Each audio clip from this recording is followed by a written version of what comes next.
Hello friends, मैं आवेश आपके अपने YouTube channel Kautilya education target में आपका स्वागत है। आज हम पढ़ रहे हैं आर.एस. अग्रवाल गणित के अंतर्गत ठोस वस्तु के आयतन पर आधारित प्रश्नों को, और ठोस वस्तु पर आयतन पर आधारित प्रश्नों के अंतर्गत ये हमारा चौथा भाग है। अब हम देखेंगे क्वेश्चन नंबर 31 से आगे। तो क्वेश्चन नंबर 31 में क्या लिखा है कि एक घन के संपूर्ण पृष्ठ का क्षेत्रफल 13,254 सेंटीमीटर स्क्वायर है। इसके विकर्ण की लंबाई कितनी होगी। अब देखो, हमें यहाँ पर उसने पूछा ये है कि उस घन के विकर्ण की लंबाई कितनी होगी, और हमें दिया ये है कि घन का संपूर्ण पृष्ठ का क्षेत्रफल। तो हमें दिया क्या है कि घन का संपूर्ण पृष्ठ का क्षेत्रफल हमें दिया है। तो सबसे पहले हम घन के संपूर्ण पृष्ठ के क्षेत्रफल का फार्मूला लगाते हैं यहाँ पर। तो घन का संपूर्ण पृष्ठ का फार्मूला क्या होगा। तो घन का संपूर्ण पृष्ठ बराबर होता है, चलो यहाँ पर उसने दिया है, कितना दिया है, घन का संपूर्ण पृष्ठ बराबर 13,254। अब घन के संपूर्ण पृष्ठ का सूत्र क्या होता है। तो घन के संपूर्ण पृष्ठ का सूत्र होता है 6 भुजा का वर्ग। तो a बराबर क्या है, तो a बराबर यहाँ पर भुजा है, तो 6 भुजा का स्क्वायर क्या होता है, तो घन का संपूर्ण पृष्ठ का क्षेत्रफल है। और इसके बराबर हमें कितना दिया है, तो इसके बराबर हमें दिया है 13,254। तो यहाँ से इस अंग्रेजी अल्फ़ाबेट को यहीं रख लेते हैं, a का स्क्वायर अर्थात भुजा के स्क्वायर को, और यहाँ पर है 13,254, और ये 6 गुणा में है, तो ये 6 कहाँ चला जाएगा, गुणा से इसके बटे में चला जाएगा। अब इसको हम काट लेते हैं। तो 2 तिया 6, 2 छंग 12, 1 बचेगा, फिर से यहाँ पे 12 हो जाएगा, 2 छंग 12, यहाँ पे 5 है तो 2 दूनी 4, 1 बचेगा, 2 7 14।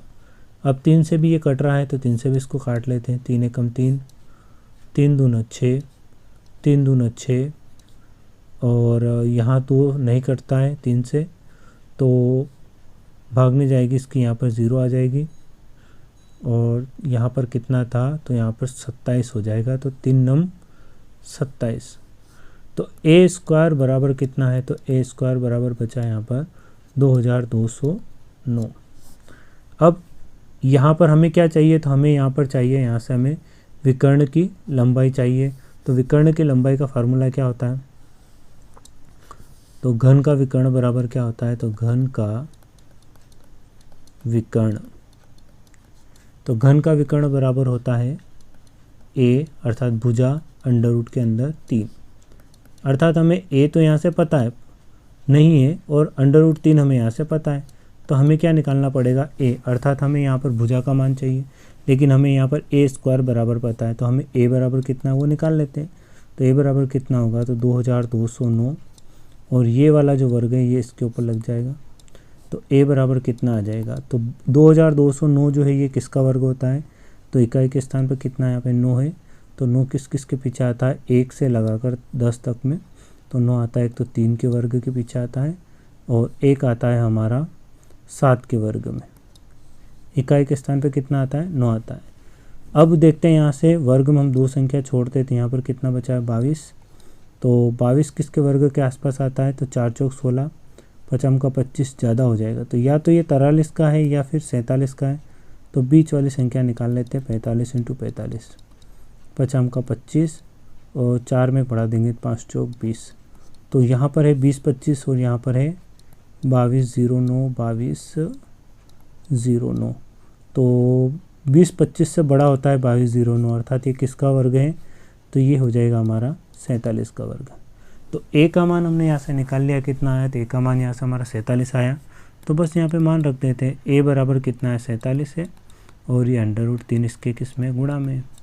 तो 47 अंडर रूट 3 ये हो जाएगा हमारा विकर्ण की लंबाई। तो क्वेश्चन नंबर 31 का जो राइट आंसर है वो क्या आ जाएगा, तो क्वेश्चन नंबर 31 का जो राइट आंसर है वो आ जाएगा हमारा 47 अंडर रूट 3, अर्थात ऑप्शन डी करेक्ट हो जाएगा इसका आंसर। अब हम देखते हैं क्वेश्चन नंबर 32 को। तो क्वेश्चन नंबर 32 में दिया है कि एक घन के विकर्ण की माप 4 अंडर रूट 3 सेंटीमीटर है। इस घन का आयतन कितना होगा। अब हमें यहाँ पे क्या दिया है उसने, तो यहाँ पर हमें घन का विकर्ण की माप दे रखी है। तो हम पहले घन का विकर्ण का फार्मूला लगाते हैं ऐसे। तो क्या दिया है कि घन का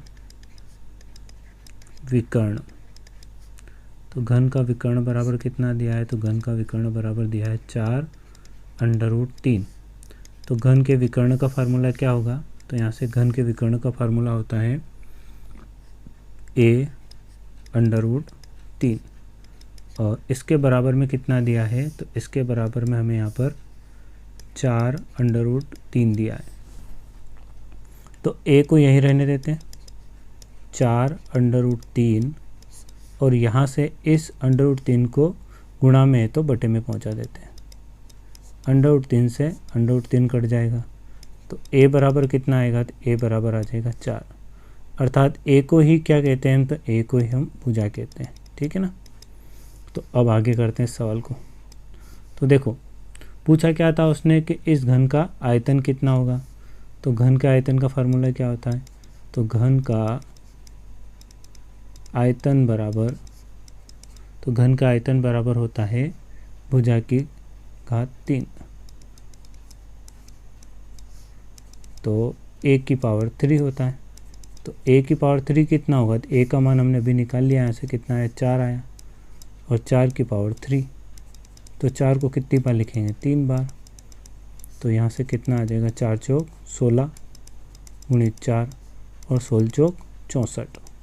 और अब ये जो आयतन है ना ये किस में आता है, तो आयतन हमेशा पावर 3 में आता है। अब यहाँ पे सेंटीमीटर इकाई है तो ये कितना हो जाएगा, तो ये हो जाएगा सेंटीमीटर की पावर 3।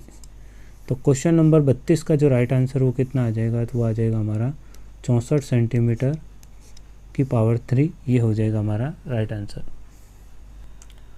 अब हम देखते हैं क्वेश्चन नंबर 33 को। क्वेश्चन नंबर 33 में दिया है कि एक घन का आयतन 512 सेंटीमीटर घन है। तो सबसे पहले ऐसे ही हम लिख लेते हैं। तो उसने दिया क्या है, तो उसने दिया है कि घन का आयतन बराबर 512। तो घन का आयतन का फार्मूला क्या होता है, तो घन के आयतन का फार्मूला होता है भुजा की घात 3। तो ये भुजा की घात 3 बराबर कितना दिया है, तो भुजा की घात 3 बराबर हमें दिया है 512। तो a की पावर 3 बराबर उसने हमें कितना दिया है, 512 दिया है।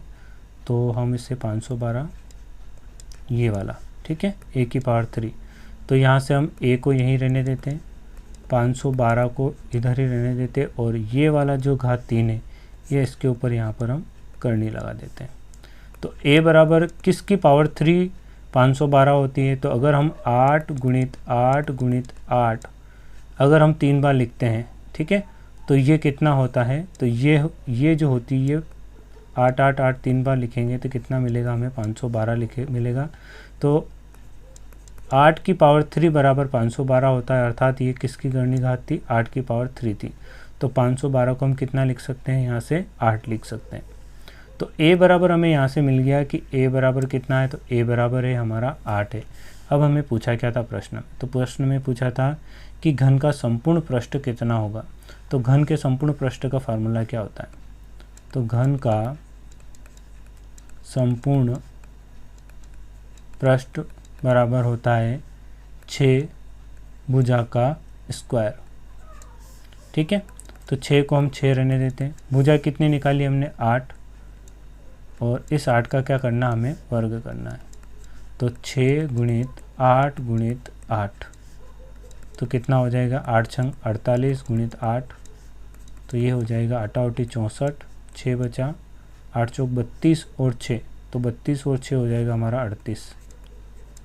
और ये क्या निकला हमने, तो ये हमारा क्षेत्र घन का संपूर्ण पृष्ठ का क्षेत्रफल है। और क्षेत्रफल हमेशा मीटर हो तो मीटर स्क्वायर में और सेंटीमीटर हो तो सेंटीमीटर स्क्वायर में। तो यहाँ पर इकाई क्या है, सेंटीमीटर की है, तो ये आ जाएगा हमारा सेंटीमीटर स्क्वायर। तो क्वेश्चन नंबर 33 का जो राइट आंसर है वो क्या आ जाएगा हमारा, तो वो आ जाएगा 384 सेंटीमीटर स्क्वायर, अर्थात ऑप्शन डी करेक्ट हो जाएगा यहाँ से हमारा आंसर। अब हम देखते हैं क्वेश्चन नंबर 34 को। तो क्वेश्चन नंबर 34 में दिया है कि एक घन का आयतन एक घनाभ का आयतन एक घन के आयतन से दुगना है। तो घन का आयतन अगर यहाँ पर मान लेते हैं कि घन का आयतन कितना है, घन का आयतन जो है वो अगर x है तो घनाभ का आयतन, घनाभ का आयतन बराबर कितना होगा, तो वो हो जाएगा इस घन के आयतन का दुगुना, अर्थात x गुणित 2 बराबर हो जाएगा 2x। अब प्रश्नानुसार यदि घनाभ की विभाय, अर्थ उसने किसकी कहा है, घनाभ की, तो घनाभ, यदि घनाभ की विभाय जो है वो कितनी है क्रमशः, तो घनाभ की विभाय अगर लंबाई उसकी है 9, चौड़ाई उसकी है 8, ऊंचाई उसकी है 6, तो घनाभ का यहाँ से विभाय उसने दी है, लंबाई 9 है, चौड़ाई 8 है और ऊंचाई कितनी है, तो 6 है। तो हम यहाँ से घनाभ का आयतन निकाल सकते हैं। तो घनाभ का आयतन क्या होता है, लंबाई गुणित चौड़ाई गुणित ऊंचाई। तो घनाभ का आयतन, घनाभ का आयतन क्या होगा, तो लंबाई गुणित चौड़ाई गुणित ऊंचाई। तो लंबाई 9 है, चौड़ाई 8 है और ऊंचाई 6 है। तो घनाभ का आयतन कितना हो जाएगा, तो 9 8 72, और 72 में अगर हम 6 का गुणा करते हैं तो ये आ जाएगा हमारा 2, और यहाँ से आ जाएगा 4 3 43। ठीक है, तो ये आ गया हमारा घनाभ का आयतन। तो घनाभ का आयतन कितना है, तो घनाभ का आयतन है यहाँ से 432। अब आगे देखते हैं प्रश्न में। तो प्रश्न में क्या कहा उसने कि घन का जो आयतन है वो 1 से है और घनाभ का आयतन कितना है, तो घनाभ का आयतन जो है वो दुगुना है। तो देखो ये जो आया ना ये दुगुना है, तो घन का आयतन कितना रहा होगा, तो घन का आयतन बराबर कितना होगा, तो वो हो जाएगा इसका आधा, 432, क्योंकि वो 1 गुना है। ठीक है, घनाभ के आयतन का। तो यहाँ से कितना हो जाएगा, 2 दूनी 4, 2 एकम 2, 2 छंग 12। तो घन का आयतन बराबर कितना आ जाएगा, तो घन के आयतन का फार्मूला होता है a³ बराबर, और वो दिया है 216। तो a बराबर कितना रहा होगा, तो 216 जो है वो किसका घन होता है। ठीक है, तो 216 किसका घन होता है, तो 216 जो है वो 6³ होती है। ठीक है, तो ये किसका घन हो जाएगा, ये 6 का हो जाएगा। तो a बराबर हमने यहाँ से निकाल लिया कि a बराबर कितना आया हमारा, तो a बराबर 6 आया। अब पूछा क्या था प्रश्न में, तो घन का संपूर्ण पृष्ठ का क्षेत्रफल कितना होगा। तो फार्मूला लगा लेते हैं यहाँ से। तो घन के संपूर्ण पृष्ठ का फार्मूला क्या हो जाएगा, तो घन के संपूर्ण पृष्ठ का क्षेत्रफल बराबर, तो वो होता है 6a², 6 भुजा का वर्ग। तो 6 की जगह 6 आ जाएगा। भुजा अभी हमने निकाली थी, भुजा कितनी आई हमारी 6, तो यहाँ पर हम रख देते हैं 6 का वर्ग। तो कितना हो जाएगा, 6 गुणित 6 गुणित 6, ये 6 तो यहाँ से आ गया, और इस 6 का वर्ग हमने 6 को कितनी बार लिख दिया, 2 बार लिख दिया। तो कितना हो जाएगा, 6 6 36 गुणित 6, तो ये हो जाएगा 6 6 36, 6 12 6 3 18, 18 और 6 हो जाएगा 21, और 6 बार 6 6 36, 18 और 3 हो जाएगा 21। तो ये हो जाएगा हमारा। और क्षेत्रफल पूछा था, क्षेत्रफल हमेशा सेंटीमीटर स्क्वायर में आता है। तो क्वेश्चन नंबर 34 जो है इसका जो राइट आंसर है वो क्या हो जाएगा, 216। तो 216 कहाँ है, हमारा ऑप्शन बी करेक्ट हो जाएगा यहाँ से। अब हम देखते हैं क्वेश्चन नंबर 35 को। तो क्वेश्चन नंबर 35 में क्या दिया है कि 25 सेंटीमीटर भुजा वाले एक घन को पिघलाकर 5 सेंटीमीटर भुजा वाले कितने घन बनेंगे। तो देखो 25 सेंटीमीटर भुजा को लेकर अगर हम घन का आयतन निकालते हैं तो जितना भी उसका आयतन होगा उस आयतन से 5-5 सेंटीमीटर वाले कितने घन बनेंगे, ये हमसे पूछा है यहाँ पर। तो जब भी अगर नंबर ऑफ संख्या पूछे तो हम क्या करते हैं, तो बड़ी वस्तु का आयतन बटे में छोटी वस्तु का आयतन। तो यहाँ पर बड़ी वस्तु का आयतन, तो बड़ी वस्तु 25 सेंटीमीटर भुजा वाली बड़ी वस्तु होगी, तो हम यहाँ से वही तरीका अपनाएंगे। तो घनों की संख्या पूछे यहाँ पर कितने घन बनेंगे। तो घनों की संख्या बराबर क्या होगा, तो घनों की संख्या बराबर हमेशा बड़ी वस्तु के आयतन में से बड़ी वस्तु के आयतन में छोटी वस्तु का आयतन का भाग देते हैं। तो बड़ी वस्तु का आयतन बटे में हो जाएगा छोटी वस्तु का आयतन, छोटी वस्तु का आयतन। तो यहाँ से बड़ी वस्तु का आयतन मतलब बड़ी भुजा वाली वस्तु बड़ी होगी, तो 25 सेंटीमीटर भुजा वाले घन को पिघलाकर, तो बड़ी वस्तु का आयतन क्या हो जाएगा यहाँ से, तो यहाँ से हो जाए घन का आयतन का फार्मूला होता है a की पावर 3, और नीचे भी छोटी वस्तु का आयतन का फार्मूला क्या होगा, तो यहाँ पर भी हो जाएगा a की पावर 3। लेकिन यहाँ जो a है ये छोटी वस्तु वाली भुजा है, और यहाँ पर जो a है वो बड़ी वस्तु वाली भुजा है। तो छोटी वस्तु वाली भुजा और बड़ी वस्तु वाली भुजा, तो यहाँ पर बड़ी वस्तु वाली भुजा की लंबाई कितनी है, 25 है। तो यहाँ से हो जाएगा 25 की पावर 3 बटे में छोटी वस्तु कितनी लंबाई है यहाँ से 5 भुजा की, तो 5 की पावर 3। इसको हल कर लेते हैं। तो 25 गुणित 25 गुणित 25 और बटे में आ जाएगा 5 गुणित 5 गुणित 5। 5 से इसको काट देंगे, कितनी बार कट जाएगा, 5 बार। फिर 5 से इसको काट देंगे, ये वाला 5 कट जाएगा। फिर इस 5 से इसको काट देंगे तो ये 5 बार में कट जाएगा। तो 5 गुणित कितना बचा, यहाँ पर 25 और बचा है। तो इन दोनों का अगर हम आपस में गुणा करते हैं तो 50 का 25 और 5 दूनी 10 और 2 12, 125। तो 5 सेंटीमीटर भुजा वाले कितने घन बनेंगे, तो 5 सेंटीमीटर भुजा वाले 125 घन बन जाएंगे। तो घनों की संख्या कितनी होगी, तो घनों की संख्या 125 हो जाएगी। तो क्वेश्चन नंबर 35 का जो राइट आंसर है वो क्या आ जाएगा हमारा, तो वो आ जाएगा ऑप्शन सी करेक्ट हो जाएगा यहाँ से। अब हम देखते हैं क्वेश्चन नंबर 36 को। क्वेश्चन नंबर 36 में दिया है कि लोहे के 3 घनों के सिरों की लंबाइयाँ क्रमशः 6 सेंटीमीटर, 8 सेंटीमीटर तथा 10 सेंटीमीटर है। तो इसका मतलब ये हुआ कि यहाँ पर कितने घन है, तो यहाँ पर घन है 3, क्योंकि प्रत्येक घन की जो पहला वाला घन है उसकी एक भुजा 6 की है, दूसरा वाला घन है उसकी भी एक भुजा 8 की है, तीसरा वाला जो घन है उसकी भुजा कितनी है, 10 है। तो इसका मतलब ये हुआ कि यहाँ पर घनों की संख्या कितनी है, 3 है। और फिर आगे इन्हें पिघलाकर बनाए गए घन की प्रत्येक भुजा की लंबाई। तो सबसे पहले हमें ये निकालना पड़ेगा कि तीनों घनों का आयतन कुल कितना है, क्योंकि उन्हीं तीनों घनों को मिलाकर एक नया घन बनाया गया है। तो सबसे पहले हम निकाल लेते हैं यहाँ से कि नया घन का आयतन। तो नए घन का आयतन किसके बराबर होगा, तो नए घन का आयतन बराबर होगा फर्स्ट घन का आयतन प्लस सेकेंड वाला जो घन है उसका आयतन प्लस तीसरा वाला जो घन है उसका आयतन, थर्ड घन का आयतन। तो आयतन का फार्मूला क्या होता है, तो आयतन का फार्मूला होता है भुजा की घात 3 प्लस भुजा की घात 3 प्लस भुजा की घात 3।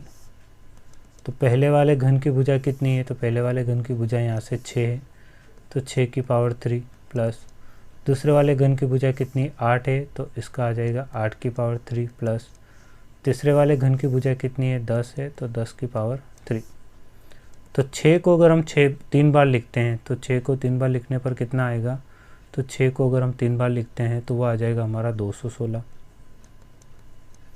प्लस 8 को 3 बार लिखकर गुणा करेंगे तो कितना आएगा, तो वो आ जाएगा हमारा 512, क्योंकि 8 का घन कितना होता है 512। 10 को अगर हम 3 बार लिखेंगे तो वो आ जाएगा हमारा 10 10 100 और 100 में 10 का गुणा करेंगे तो 1000। तीनों को अगर हम आपस में जोड़ देते हैं तो 1000 और 500 1500 1600 1700 12 और 16 को अगर हम जोड़ेंगे तो 28 हो जाएगा। तो टोटल कितना हो जाएगा, तो टोटल हो जाएगा 1728। और ये किस में, सेंटीमीटर में है, तो ये सेंटीमीटर घन। तो ये आ गया हमारा क्या आ गया, तो ये आ गया हमारा नए घन का आयतन। तो नए घन का आयतन कितना है, 1728। तो घन का आयतन, नए घन का आयतन का फार्मूला क्या होगा, तो उसका भी फार्मूला a की पावर 3 बराबर कितना होगा, तो 1728 ही होगा, क्योंकि घन के आयतन का फार्मूला क्या होता है, तो घन के आयतन का फार्मूला होता है a की पावर 3। ठीक है, तो a की पावर 3 बराबर 1728 है। इसका मतलब क्या हुआ, तो इसका मतलब ये हुआ कि a बराबर हम निकाल सकते हैं, यहाँ पर कितना है 1728 है, और ये a की पावर 3 इधर जाकर इसके ऊपर क्या चढ़ जाएगी, तो करनी चढ़ जाएगी। तो 1728 किसकी पावर 3 होता है, तो 1728 जो है ये होता है हमारा 12 की पावर 3। अगर 12 को हम 3 बार लिखेंगे, 12 गुणित 12 गुणित 12, तो कितना आएगा, 1728 आएगा। तो हमें कम से कम 30 तक क्या याद होना चाहिए, तो 30 तक हमें वर्ग याद होना चाहिए, और कम से कम 25 तक हमें वर्ग याद होना चाहिए। तो आसानी से ये सवाल हो जाएंगे। तो यहाँ से हमने क्या निकाल लिया, तो यहाँ से हमने भुजा की कितनी निकाल ली, तो भुजा है वो नया जो घन है उस नए घन की जो भुजा है वो कितनी रहेगी, 12 रहेगी। तो इस प्रकार से अगर कोई घन है तो उस घन की जो प्रत्येक भुजा है वो कितनी रहेगी, 12 रहेगी। नए घन की भुजा लंबाई भी 12, चौड़ाई भी 12 और ऊंचाई भी कितनी रहेगी, तो 12 रहेगी। तो क्वेश्चन नंबर 36 का राइट आंसर क्या आ जाएगा, वो आ जाएगा हमारा ऑप्शन ए करेक्ट हो जाएगा यहाँ से। अब हम देखते हैं क्वेश्चन नंबर 37 को।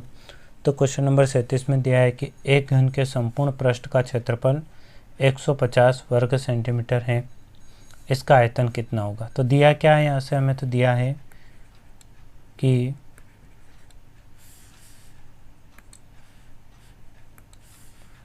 हमें यहाँ से घन का संपूर्ण पृष्ठ का क्षेत्रफल, और वो भी कितना दिया है, 150। तो घन के संपूर्ण पृष्ठ के क्षेत्रफल का फार्मूला क्या होता है, तो वो होता है 6a², 6 भुजा का वर्ग, और वो कितना दिया है, 150। तो a का स्क्वायर बराबर कितना हो जाएगा, तो 150, और ये 6 गुणा में, तो 6 कहाँ चला जाएगा, इसके बटे में। तो इसको हम काट लेते हैं यहाँ से, 6 कम 6, 6 दूनी 12, 3 बचेगा तो 30 हो जाएगा, और 6 पंजे 30। तो a² बराबर कितना आ जाएगा, तो a² बराबर आ जाएगा 25। तो a बराबर कितना आ जाएगा, तो 25, तो ये और ये वाला वर्ग इसके ऊपर लग जाएगा। तो a बराबर कितना आ जाएगा, तो 25 किसका वर्ग होता है, 5 का। तो भुजा का मान हमने यहाँ से निकाल लिया, तो भुजा का मान कितना आया, 5 आया। अब पूछा क्या था कि इसका आयतन कितना होगा, तो आयतन किसका कितना होगा, तो आयतन किसका पूछा, ऐसे घन का। तो घन का आयतन बराबर होता है भुजा की घात 3। भुजा कितनी यहाँ से 5 है, तो 5 5 कितनी बार है यहाँ पर, 5 5 3 बार रहा होगा। तो 5 का 25 गुणित 5, तो 25 में अगर 5 का गुणा करते हैं तो 25 पंजे 125। और ये क्या पूछा था, आयतन। तो आयतन किस में आता है, तो आयतन हमेशा सेंटीमीटर घन 3 में आएगा। तो क्वेश्चन नंबर 37 का जो राइट आंसर है वो आ जाएगा 125 सेंटीमीटर की पावर 3, अर्थात ऑप्शन बी करेक्ट हो जाएगा यहाँ से। अब हम देखते हैं क्वेश्चन नंबर 38 को।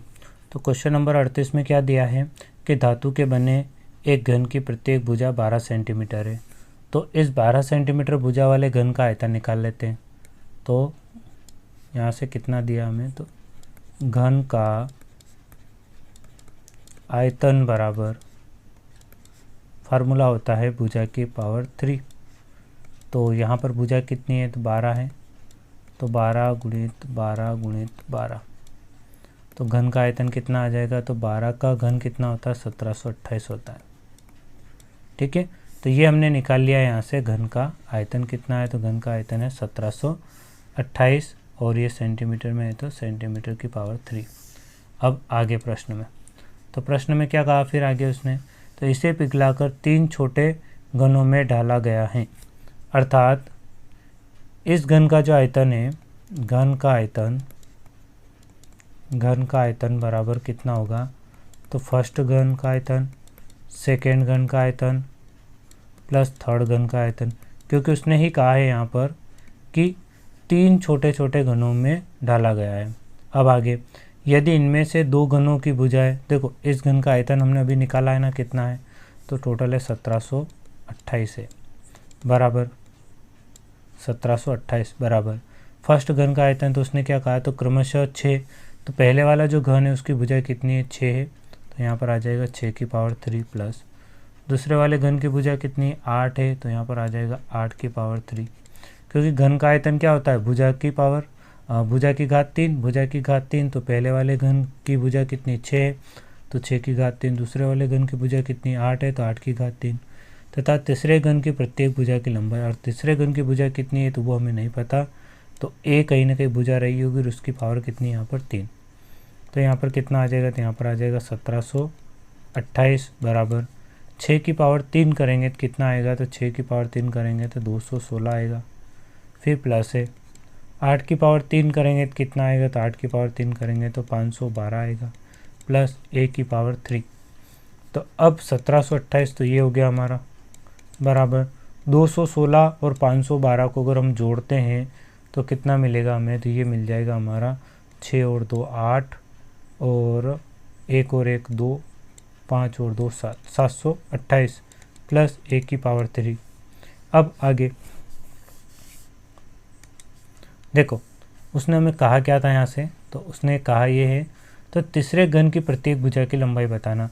और घन की प्रत्येक भुजा क्या होती है, घन की सभी भुजाएं आपस में क्या होती है, बराबर होती है, क्योंकि एक घन किससे मिलकर बना होता है, तो घन एक घन वर्ग से मिलकर बना होता है।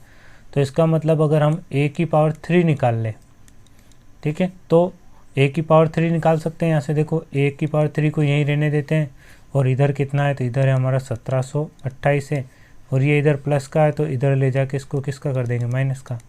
तो यहाँ पर कितना बचेगा, तो यहाँ पर बचेगा a की पावर 3। तो 1728 में से 728 को अगर हम घटाते हैं तो 1000 बच जाएगा यहाँ से। तो a की पावर 3 बराबर कितना बच रहा, तो a की पावर 3 बराबर 1000 बच रहा।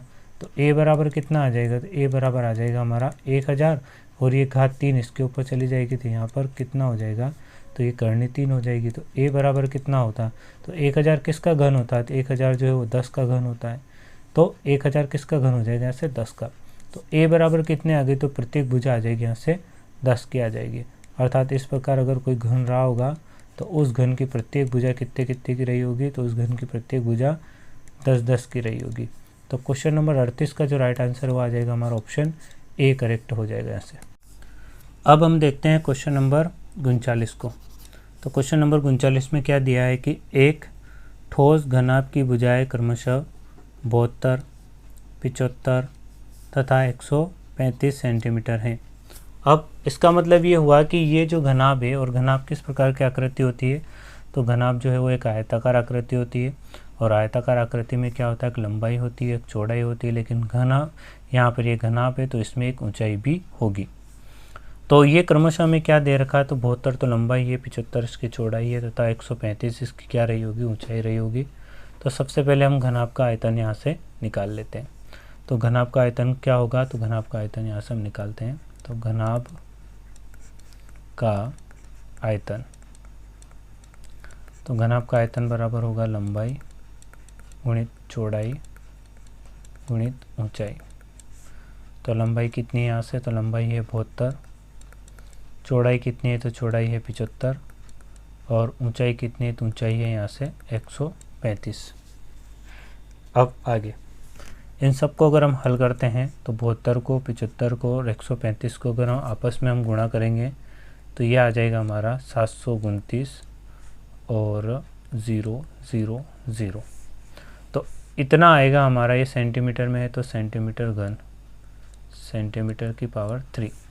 तो ये आ जाएगा हमारा किसका आयतन, तो ये आ गया घनाभ का आयतन। अब आगे पढ़ते हैं प्रश्न को। ऐसे घन की प्रत्येक भुजा की लंबाई कितनी होगी, अर्थात हमें घन की प्रत्येक भुजा की लंबाई पता करनी है कितनी होगी, जिसका आयतन इस ठोस घनाभ के आयतन के बराबर है। अर्थात उसने ये कहा है कि घनाभ का जो आयतन है, घनाभ का आयतन वो बराबर होगा घन के आयतन के। घनाभ का आयतन किसके बराबर है, तो यहाँ पर घनाभ का आयतन जो है वो घन के आयतन के बराबर हो गया। तो घनाभ का आयतन कितना दिया है, अभी हमने निकाला है। तो घनाभ का आयतन जो है वो है हमारा 729 और इसको हम इस तरीके से भी लिख सकते हैं 729 गुणित 1000। ठीक है, इसको हमने तोड़ दिया थोड़ा फ्रैक्शन में, 729 का 1000 में गुणा करेंगे तो यही आएगा बराबर। घन का आयतन अभी हमें नहीं पता, तो घन के आयतन का फार्मूला क्या होता है, a की पावर 3 अर्थात भुजा की घात 3।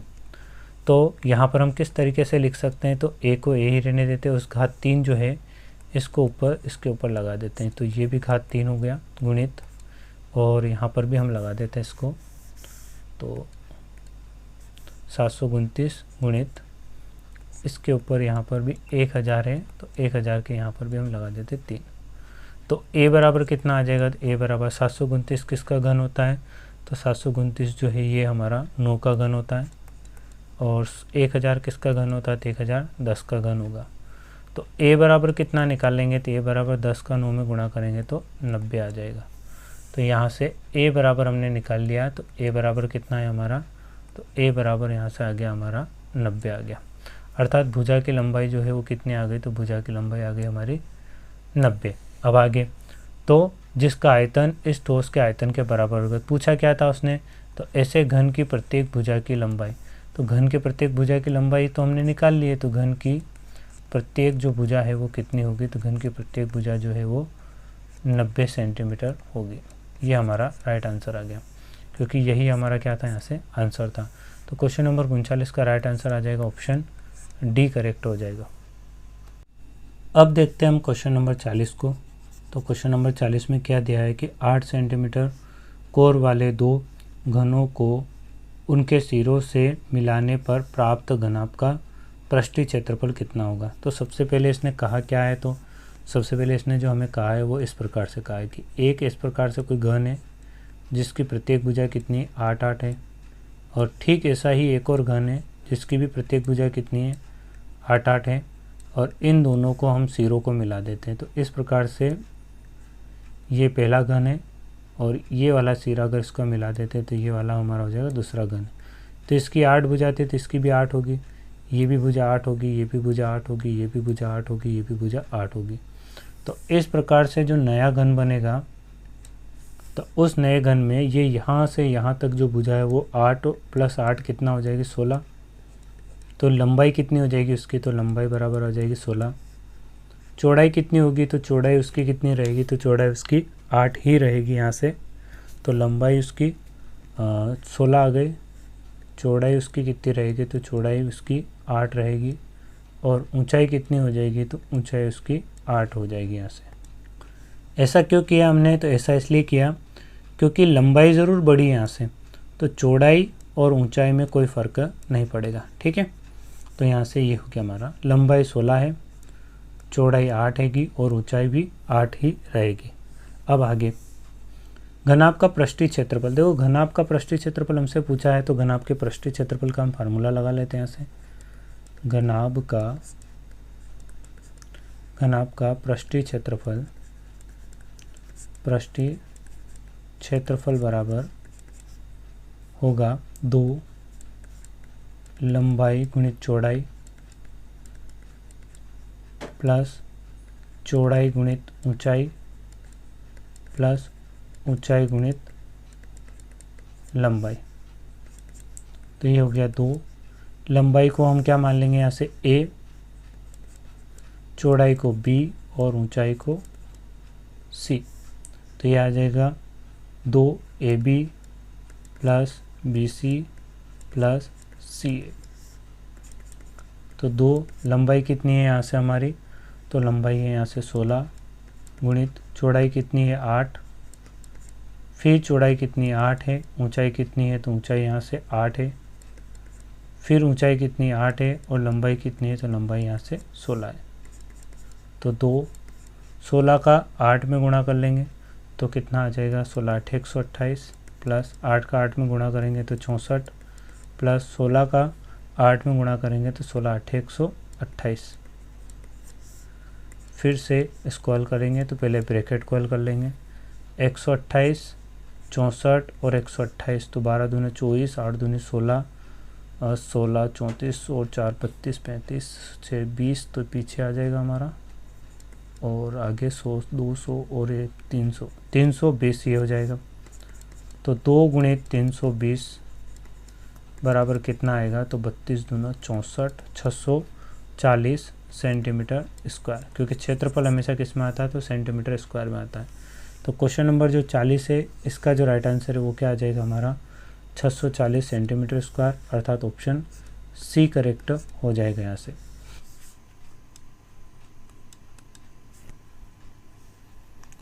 क्वेश्चन नंबर 40 के साथ आज की क्लास को हम यहीं पे विराम देते हैं। क्वेश्चन नंबर 41 से आगे कल कंटिन्यू करेंगे हम। अगर ये वीडियो आपको पसंद आया है तो वीडियो को लाइक करें और चैनल को सब्सक्राइब ज़रूर करें। वीडियो को देखने के लिए थैंक्स।